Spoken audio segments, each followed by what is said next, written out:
Semester 3 fundamentals of the financial management. ठीक है, ये आपका जो सब्जेक्ट है this is basically on the finance management and it's little bit something about the account. ठीक है, थोड़ा अकाउंट है इसमें, लेकिन about the financial management, how you can control the companies, how you can minimize the expenditure, how you can gain the profit, on which typical points you can do the control so you can gain much than earlier। ऐसा कुछ इसके बारे में है, बराबर। इसका जो syllabus है of the Gujarat university is something about in the unit 1 it's a finance management, second one is time value of money, in the unit 2 there is management of the working capital, introduction to the cash management, inventory management, receivable management. In the unit 3 there is a leverage analysis and the trading on the equity, and the unit 4 is about the capital budgeting. That's how your whole syllabus of the semester 3 will be completed. So in the first unit, that is first chapter is about all depend on the theory, right? So there is a finance management chapter number 1 in the unit 1। ठीक है, तो ये chapter जो इसके बारे में IMP question है मैं लास्ट में रखूँगा, क्योंकि मुझे पता है तब तक आपकी फर्स्ट एग्ज़ाम आ रही है। उसके लिए मुझे ऐसा लग रहा है कि time value of money chapter में से जो क्वेश्चन आते हैं ना वो ज़्यादा ज़रूरी है पहले चलाने। और मैं जब आईएमपी क्वेश्चन रखूँगा अबाउट द यूनिट 1 के चैप्टर 1 का, जब आपकी एग्ज़ाम आएगी, जब आईएमपी वीडियो अपने अपलोड करेंगे, तब मैं उसमें इजीली सब क्वेश्चन समझा दूँगा, बराबर। तो आप वो देख लेना। अब बात है फाइनेंस मैनेजमेंट, तो मैं चला ही दूँगा चैप्टर 1। तो यूनिट 1 का ही चैप्टर नंबर 2 है टाइम वैल्यू ऑफ मनी। अब टाइम वैल्यू ऑफ मनी चालू करने से पहले ये चैप्टर क्या समझाना चाहता है वो बहुत ज़रूरी है, बराबर। छोटा सा सिंपल सा एक एग्जाम्पल ले लेते हैं यहाँ पे इंट्रोडक्शन में ही। मान लो कि मैंने आज एक प्रॉपर्टी खरीदी जिसका नाम लेते हैं अपने, चलो ऐसा नाम लेते हैं अपने, मैंने मान लो कि मैंने एक बंगलो खरीदा। आज मैं बंगलो परचेज कर रहा हूँ 1 करोड़ में। ठीक है, इतने पैसे आ गए तो 1 करोड़ में आज मैं ये बंगलो परचेज कर रहा हूँ। उसकी वैल्यू 10 साल बाद क्या होगी? आफ्टर 10 ईयर ये 1 करोड़ की वैल्यू क्या होगी? मान लो कि 10 साल बाद में बंगला बेचने जा रहा हूँ, तो मुझे मान लो कि 1.5 करोड़ मिल रहा है, तो मैं 10 साल में 50 लाख कमा रहा हूँ, बराबर। 10 साल में 50 लाख कमा रहा हूँ, तो क्या मुझे ये बंगलो लेना चाहिए कि नहीं लेना चाहिए? वो डिसीजन मुझे टाइम वैल्यू ऑफ मनी सिखाता है। क्या मुझे कोई मशीन अभी खरीदना चाहिए जो मुझे 10 साल तक चलाना है, तो मुझे 10 साल में ये मशीन में 1 करोड़ इन्वेस्ट करने से क्या मुझे सही में प्रॉफिट हो रहा है, और प्रॉफिट क्या इतना ज़्यादा हो रहा है कि मुझे 1 करोड़ का इन्वेस्टमेंट करना चाहिए? ये concept time value of money सिखा रहा है। टाइम वैल्यू ऑफ मनी का मतलब ही होता है मनी का टाइम के साथ वैल्यू सीखो, और इतना इजी कंसेप्ट है, लेकिन ये कंसेप्ट बहुत ज़रूरी है अपने लाइफ में। अगर ये सीख गए कि मुझे कब कौन सा इन्वेस्टमेंट करना चाहिए, उसमें से मुझे कितना प्रॉफिट मार्जिन मिलेगा, अगर मुझे ये ढूंढना आ गया ना, तो मैं दुनिया में कहीं पे भी इन्वेस्ट करूँगा तो मैं लॉस में तो नहीं ही जाऊँगा। अपने को बस यहाँ से ये सीखना है। अब ये प्रैक्टिकली कहाँ पे काम में आता है? मान लो कि आप कोई कंपनी चला रहे हो, आप कोई प्रोडक्शन मैनेजर हो, आप कहीं पर मैनेजर हो, और आपको पूछा जाए कि भाई यहाँ पे खर्चा करना चाहिए कि नहीं करना चाहिए, इन्वेस्टमेंट ज़रूरी है कि नहीं है, ये मशीन लेना चाहिए कि वो मशीन लेना चाहिए, ये ऑर्डर लेना चाहिए कि वो ऑर्डर लेना चाहिए, ये पार्टी को संभालना चाहिए कि वो पार्टी को संभालना चाहिए, ये सब क्वेश्चन आप ये जानते होगे ना, तो आप प्रॉपर डिसीजन ले पाओगे, या फिर आपके डिसीजन रॉन्ग पड़ेंगे। इसलिए चैप्टर सही में बहुत ज़रूरी है। तो टाइम ना बिगाड़ते आगे बढ़ते हैं। Concept of the time value of the money. Concept time value of the money is totally related with the risk. आपको यहाँ पे रिस्क कैलकुलेशन करना है कि मैं यहाँ पे इन्वेस्टमेंट करूँगा तो मुझे रिस्क क्या है। ठीक है, दूसरा मुझे यहाँ पे देखना है उसके साथ साथ preferences for the present consumption. मैं जो अभी चीज़ें यूज़ कर रहा हूँ, जो मेरे पास अभी फैसिलिटी है, क्या वो एम्पल है, मतलब कि फुलफिल करे मेरी रिक्वायरमेंट, ऐसा है कि नहीं। बराबर, मुझे वो भी देखना है। अगर ये मेरा अभी काम निकाल रही है तो मुझे इन्वेस्टमेंट करना ही नहीं है, मुझे कोई नई चीज़ परचेज करनी ही नहीं है, समझ रहे हो। तो ये preferences for the present consumption, मेरा अभी प्रेजेंट कंजप्शन क्या है, मेरे अभी प्रेजेंट रिक्वायरमेंट क्या है, उसके हिसाब से मैं डिसीजन लूँगा। तो ये टाइम वैल्यू ऑफ मनी का कंसेप्ट है। Third one is investment opportunity, क्या मैं यहाँ पे इन्वेस्टमेंट करूँगा तो मुझे कोई गेन, मुझे कोई प्रॉफिट होगा, क्या मैं मार्केट में रूल कर पाऊँगा, ये तीसरा था। और fourth one is inflation, inflation rate क्या है मार्केट की इकोनॉमी का या कंट्री की इकोनॉमी का, कब क्या पता इन्फ्लेशन आ जाए। इन्फ्लेशन मतलब क्या, तो इन्फ्लेशन मतलब कि मार्केट में धंधे पानी नहीं चलेगा, जिसको अपने देसी भाषा में मंदी बोलते हैं, बराबर, फुगाव बोलते हैं, दैट इज समथिंग, बराबर। जब अपने पैसों की वैल्यू मार्केट में रहेगी, नहीं रहेगी, या फिर ऐसा बोल सकते हैं कि अभी जो चल रहा है उसको इन्फ्लेशन का एक एग्जाम्पल ही बोल सकते हैं। कोई व्हीकल लेने जाओ टू व्हीलर तो 1 लाख से नीचे नहीं मिल रहा है, और आज से 20 साल पहले 1 लाख रुपया मतलब बहुत कुछ बोला जाता था उसको।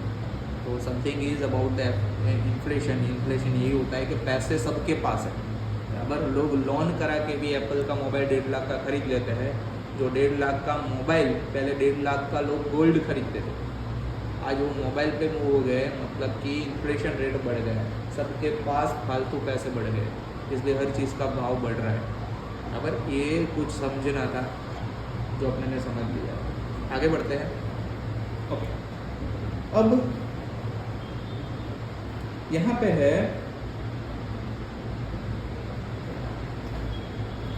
मान लो कि किसी ने ऐसा बोल दिया कि find the present value of income, present value of income, ठीक है। हाईलाइटर बताओ,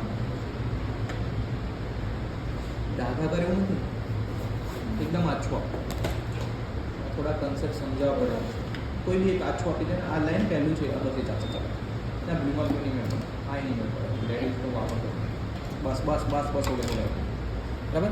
present value of the income, अब present value of the income ले ले बेटा बता। तो प्रेजेंट वैल्यू ऑफ इनकम के 2 formula, it divided by 1 plus R raise to N, और फ्यूचर वैल्यू एफ वी मतलब कि future value divided by 1 plus R raise to N. अब ये 2 सम अपने गिनेंगे, प्रैक्टिकली कहाँ पे यूज़ होते हैं या एग्जाम में कहाँ पे काम में आएंगे अपने गिनेंगे, ठीक है। आगे बढ़ते हैं, टेक्निक्स। ओके, मेरे को ये भी समझाना आपको रह गया, what is the mean of the R. R का मतलब होता है रेट ऑफ इंटरेस्ट,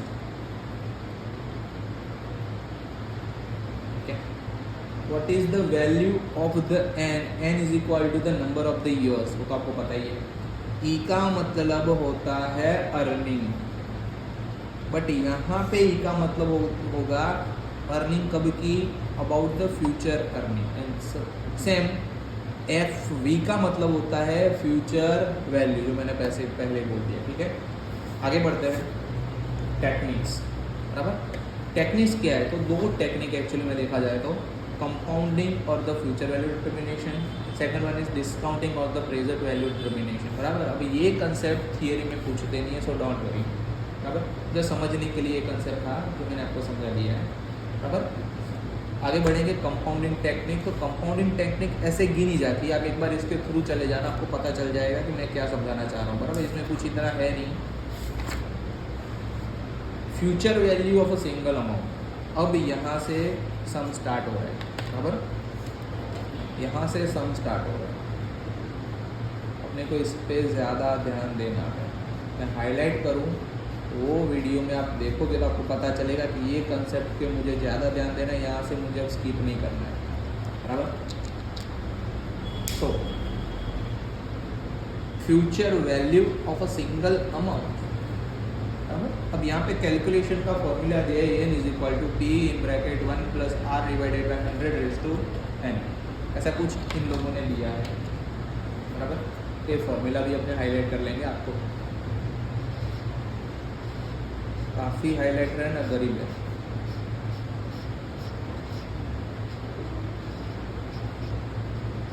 दूसरी बार हाईलाइटर यूज़ नहीं करता,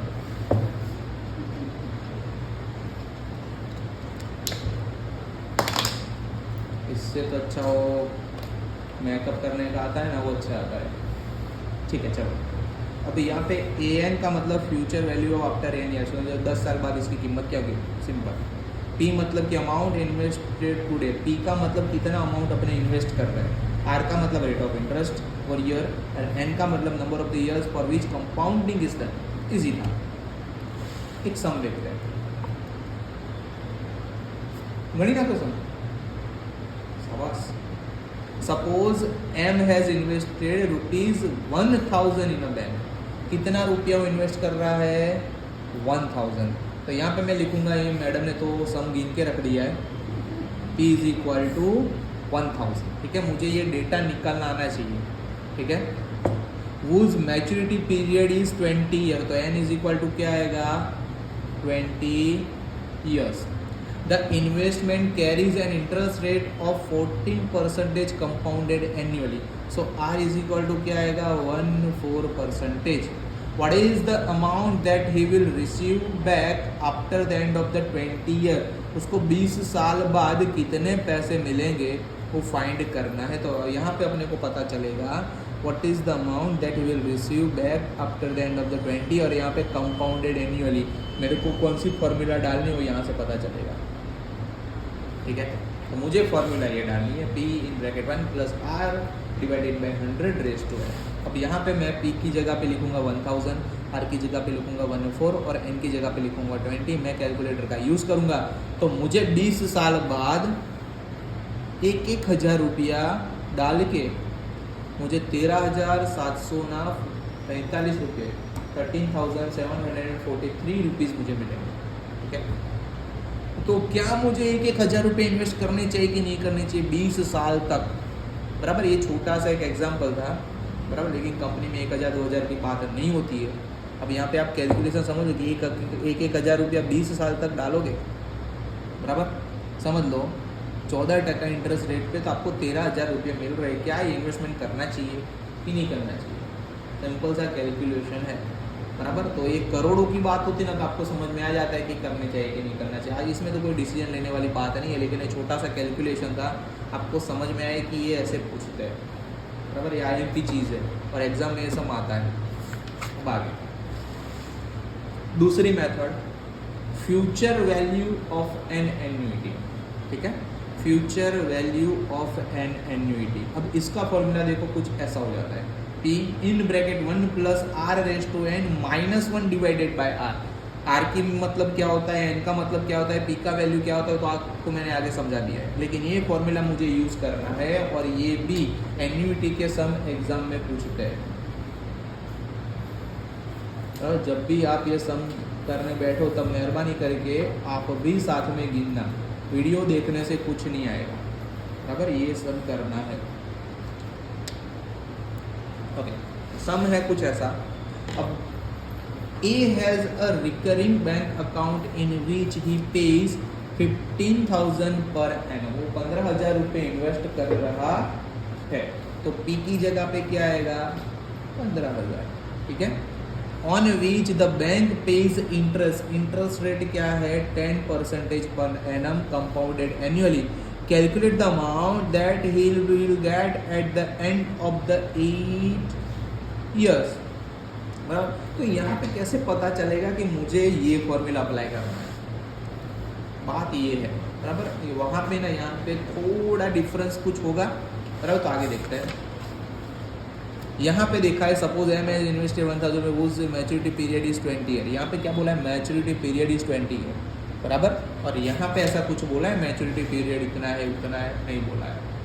यहाँ पे आपको ये ऐसा बोल दिया कि 8 साल बाद उसको कितना मिलेगा, और यहाँ पे कोई मैच्योरिटी पीरियड की, फिक्स पीरियड की बात करी नहीं है कि वो अभी पैसे डालते जा रहा है 15,000, उसको कितना मिलेगा उसको पता है नहीं। मतलब यहाँ पे वो हर महीने पैसे इन्वेस्ट कर रहा है, इन्वेस्टेड 1,000 इन अ बैंक, उस मैच्योरिटी पीरियड इज 20 ईयर। यहाँ पे ऐसा कोई कैलकुलेशन है ही नहीं। चलो इसको यहाँ से भी समझने की कोशिश करते हैं। When the cash flow occurs at the end of the each period, the annuity is called a regular annuity, and when the cash flow occurs at the beginning of the cash period, the annuity is called the annuity due. Suppose an investor wishes to invest 1,000 at the end of the each year, 1, 2 and 3, the prevailing rate of the interest is 10%. What is the amount he should accept at the end of the third year? This sum can be found as easily as this is the formula. This is how it can gain. First year का investment second में बढ़ जाएगा, फिर बढ़ जाएगा और third year पे इतना हो जाएगा सेम ईयर, बराबर। तो यहाँ पे ऐसा पता चलना चाहिए कि मुझे कैसे कौन सा फॉर्मूला डालना है। In bracket 1 plus R raise to N minus 1 divided by R, और यहाँ पे मैं छोटा कॉम्स कंप्लीट करूँगा और यहाँ पे बिगर ब्रैकेट लिखूँगा 1000 लिखूँ, सॉरी पी का कितना है 15000, यहाँ पे मैं लिखूँगा 15000। 1 प्लस आर, आर कितना है 0.10 divided by 0.10 raise to 8 minus 1। मैं इसका सॉल्यूशन करूंगा तो मुझे आंसर कुछ मिलेगा 15,000 15,000 मल्टीप्लाई बाय 11.436, तो आंसर आएगा कुछ 1,71,540 रुपीज़। समझो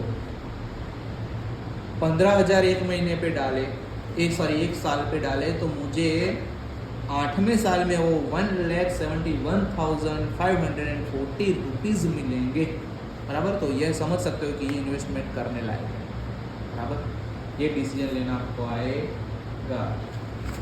आगे इलस्ट्रेशन नंबर 2, उसका ही कुछ है, वो भी देख लेते हैं। इफ अ पर्सन डिपोजिटेड ₹10,000, क्या, तो यहाँ पे P इज इक्वल टू क्या आएगा 10,000 एवरी 6 मंथ फॉर 50 ईयर्स। अब हर 6 साल पे वो बंदा पैसा डालता रहेगा, तो साल में कितनी बार डाल रहा है, तो 15 साल में 6 मंथ पे डालेगा तो साल में 2 बार डालेगा,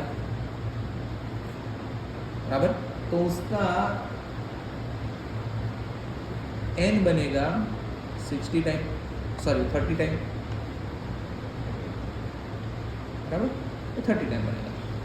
अब मैंने एंड भी ढूंढ लिया। अब मेरे पास r क्या है 8%, 8/100 करो 0.08 लिख के खत्म करो उसको, बराबर। लेकिन अब ये 8% तो पूरे साल का होगा ना, पर एनम होगा। यहाँ पे तो 6 मंथ पे बोला है, तो उसको डिवाइडेड बाय 2 करेंगे तो आंसर क्या आएगा 0.04, ठीक है। ये आपको ध्यान रखना है, इसलिए मैंने समझाया। अब क्या पूछा है, compounded semi annually what would he get in the aggregate at the end of the 15। तो ये सम ही बोल रहा कि इसको आगे वाले फॉर्मूला से ही सॉल्व किया जा सकता है।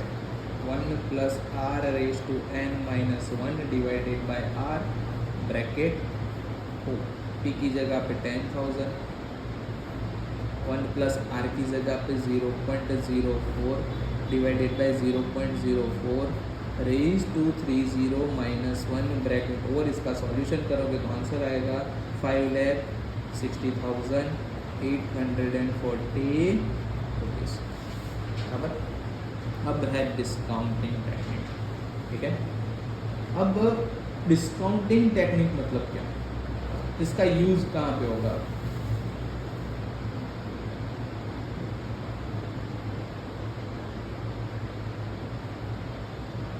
Discounting technique, in discounting technique the amount of the future cash flow are translated into their present value, बराबर। जो फ्यूचर वैल्यू का जो कैश फ्लो है जो प्रेजेंट वैल्यू में ट्रांसफ़र हो जाता है उसको डिस्काउंटिंग टेक्निक मेथड बोलते हैं। पर ये सिंपल सा कैलकुलेशन हम देखते हैं कि इसका यूज़ कहाँ पे होता है। तो पहले तो present value of the single amount, बराबर, फिर आएगा present value of the annuity, बराबर, फिर आएगा कैपिटल रिकवरी फैक्टर और द लोन अमोर्टाइजेशन जो IMP है उसके समय एग्जाम में आते हैं।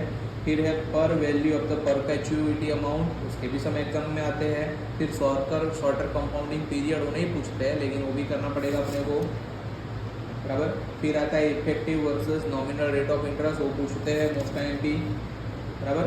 तब इतना कंप्लीट करेंगे तब जाके आगे के सम अपने गिन पाएंगे, इतनी मेथड अपने को आनी चाहिए। फिर तो चैप्टर में प्रैक्टिकल सम करने हैं और वो कंप्लीट हो जाएगा तो अपने आगे बढ़ते हैं डिस्काउंटिंग टेक्निक जो IMP है, बराबर।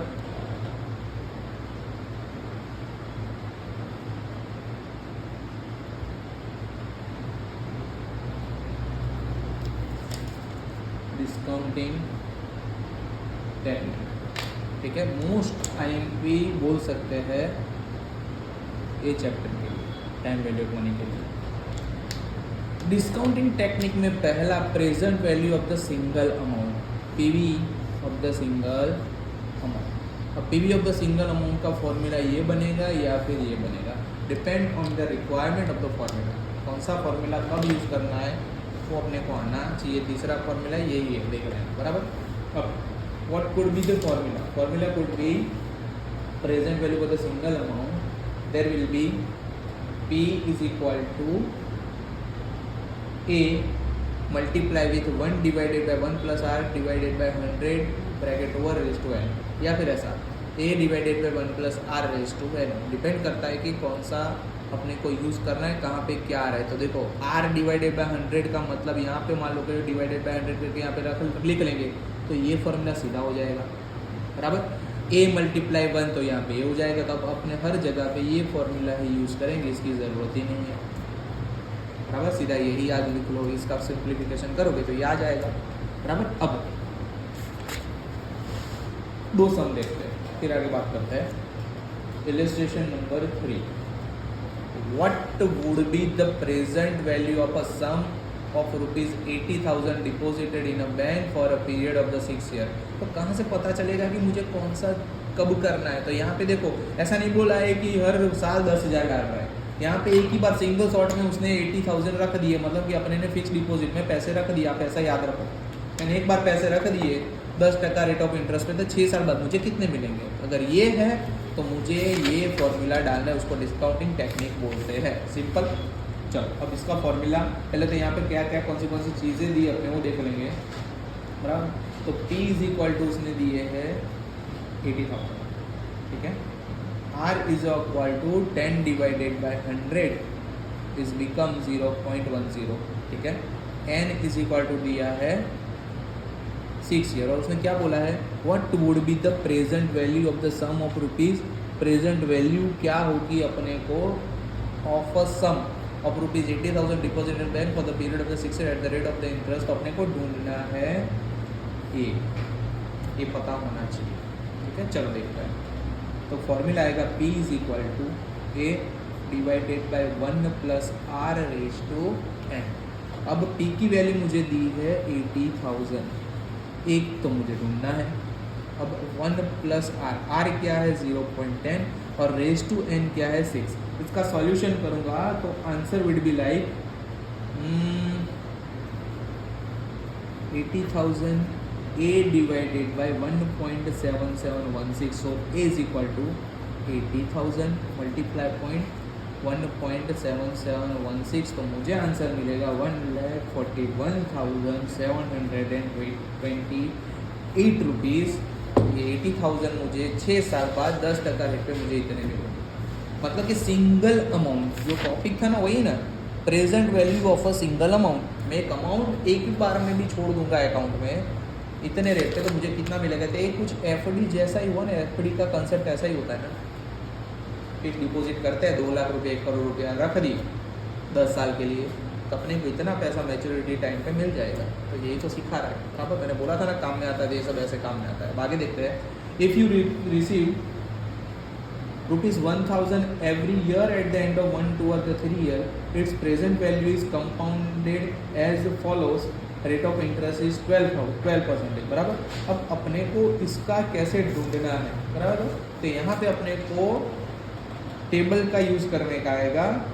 टेबल आएगा आपको प्रेजेंट वैल्यू का टेबल देंगे A4 का बराबर। अगर अब मेरे पास यहाँ पे टेबल अवेलेबल है तो मैं आपको शो करके दिखा दे रहा हूँ। हाँ है A4 टेबल,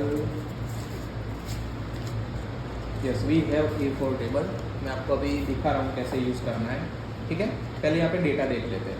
तो डेटा है अपने पास, फॉर्मूला इसका क्या लिखेंगे तो देखो P is equal to A multiply PVIFA 12% for the 3 year. अपने को इतना ढूंढना है, तो अपने पास पैसे कितने इन्वेस्ट करे हैं इसको बोलते हैं A बराबर। अब PVIFA के टेबल में मतलब कि अपने को A4 के टेबल में जाके इसको देखना है 12% पे 3 साल। तो अपने को आंसर क्या मिलता है देखते हैं। 12% पे 3 साल।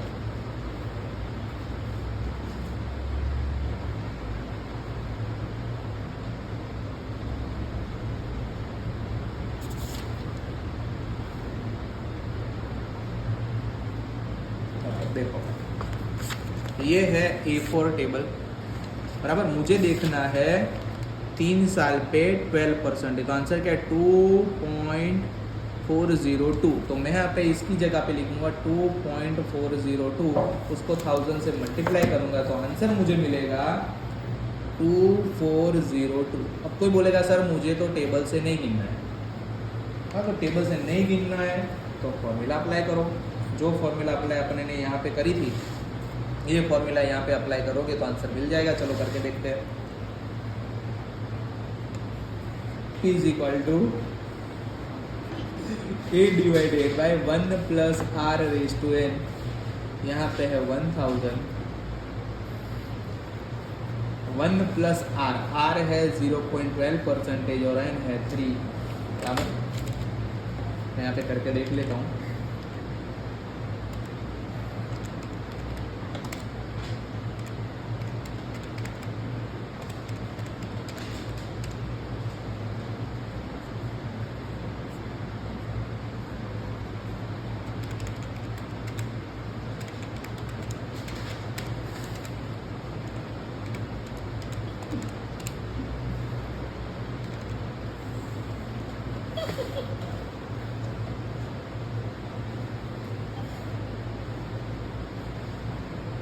काट काट काट काट काट